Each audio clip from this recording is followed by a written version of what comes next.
बीड राजकीय दृष्ट्या अत्यंत संवेदनशील जिल्हा. 12 ज्योतिर्लिंगांपैकी एक परळी वैजनाथ याच बीड जिल्ह्यातलं. मात्र ऊसतोड कामगारांचा जिल्हा हीच या जिल्ह्याची मुख्य ओळख. कारखान्यांना मजूर पुरवणारा हा जिल्हा पोटाची खळगी भरण्यासाठी इथला मजूर हाती कोयता घेऊन 6 महिन्यांसाठी वेगवेगळ्या जिल्ह्यात आणि राज्यात स्थलांतर करतो. पावसासाठी कायमच तहानलेला असा हा थोडा दुष्काळी आणि मागास भाग. ज्वारी आणि कापूस ही प्रमुख पिकं घेणारा इथला शेतकरी. या जिल्ह्याच्या विकासाच्या आणाभाका अनेकांनी घेतल्या. मात्र बीड मधल्या समस्या आजही जैसे थेच आहेत. ऊसतोडीसाठी होणारं स्थलांतर आजही बीडची ही ओळख कायम आहे. ऊस तोडणीच्या फडात महिलांची पिळवणूक आणि आरोग्याचे प्रश्नही सुटलेले नाहीत. गर्भपाताच्या घटनांमुळे बीड जिल्हा कायम बदनाम झालाय. आजही मुलांच्या तुलनेत मुलींचं प्रमाण जिल्ह्यात कमी आहे. गेल्या 10 वर्षांमध्ये जिल्ह्यात एकही मोठा उद्योग उभारलेला नाही. परिणामी बेरोजगारीचं प्रमाण हे मोठं आहे. आजही रेल्वेचं काम पूर्ण होईल याची प्रतीक्षा बीडकरांना आहे. पिण्याच्या पाण्याचा प्रश्न जिल्ह्याची मोठी समस्या. वॉटर ग्रीड सारखे प्रकल्प रखडले आहेत.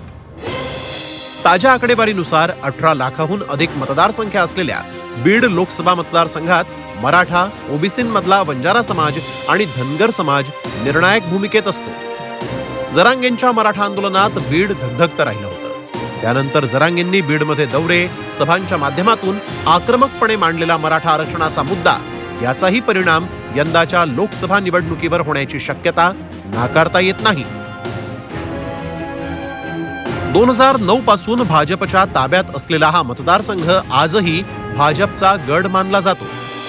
2009 मध्ये दिवंगत लोकनेते गोपीनाथ मुंडेंनी निवडणूक जिंकली आणि बीडमध्ये भाजपचं कमळ फुललं. 2014 मध्ये पुन्हा गोपीनाथ मुंडेंनी राष्ट्रवादीच्या सुरेश धस यांचा 1,36,000 मतांनी पराभव केला.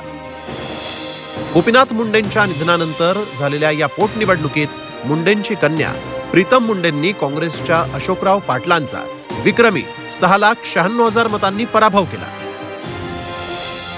2019ला पुन्हा प्रीतम मुंडेंनी राष्ट्रवादी काँग्रेसचे उमेदवार बजरंग सोनावणेंचा 1,68,000 मतांनी पराभव करत त्या विजयी झाल्या.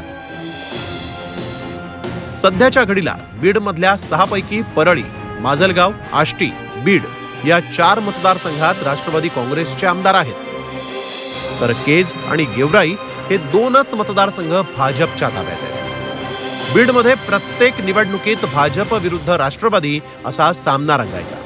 आता राजकीय परिस्थिती जशी बदलली तसे मुंडे बहीण भावांचे सूरही एकमेकात मिसळू लागले.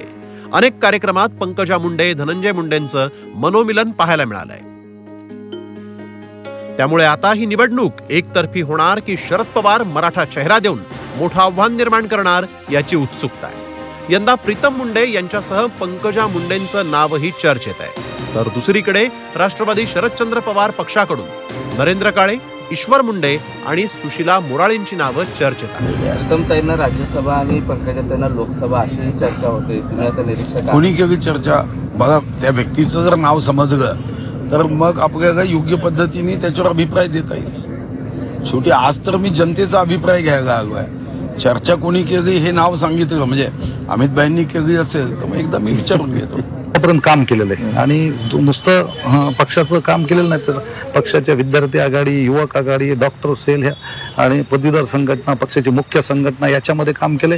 अगदी नगरपालिकेपासून ते लोकसभेपर्यंत पक्षाच्या सगळ्या निवडणुकीमध्ये एक कार्यकर्ता म्हणून कष्ट घेतलेले आहेत आणि मला वाटतं की माझ्या ह्या आतापर्यंतच्या कामावर पक्ष मला उमेदवारी देईल.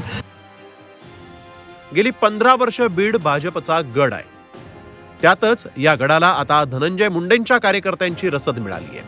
तर मराठवाड्यातील पहिली स्वाभिमान सभा बीडमध्ये घेणाऱ्या पवारांचाही बीडमध्ये मोठा डाव टाकायचा मनसुबा दिसतोय. धुळवडीला जावयाला गोडधोड खायला घालून नंतर त्याचीच दिंड काढणारा हा जिल्हा. राजकीय धुळवडीतही बीडकर यंदा काय करतील याचा नियम नाही. वर्षानुवर्ष मागासलेपणाचा शिक्का बसलेला बीड गटातटाच्या राजकारणा पलीकडे जाऊन बीडच्या विकासासाठी मतदान करेल तेव्हाच या जिल्ह्याला अच्छे दिन येतील. विष्णू बुर्गे, झी 24 तास, बीड.